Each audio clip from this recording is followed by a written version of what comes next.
Gising pa ang mga kabibarkada. Sino nakapanood sa inyo ng A Werewolf Boy sa cinemas? Well, good news po! Yes, A Werewolf Boy is exclusively streaming now on Vivo One Plus. So, pwede kayo mag-movie bonding tomorrow and on your free days. And meron pa po, mapapanood na rin po ang Dating Alice Paris sa June 12 sa Vivo One. And alam niyo ba, aside from Dating Alice Paris, may isa pa kaming pasabog ni Ravi. Gusto niyo ba kaming makita outside our Drake and Alice characters? We will welcome you to the new era of Raptel with Vivo One Originals Raptel. Watch this. Tara! Ano, tara?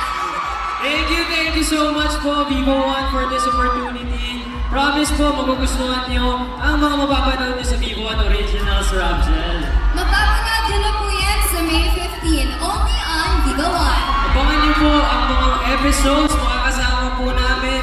Una-una si Gerald Napoles, ang kasing pogi ko. And makakasama ko naman ang batikang drama actor, ang nag-iisang Mr. Carlo Aquino. Maraming salamat, Viva, at mga kabibarkada. Thank you po. Thank you so much. Thank you po.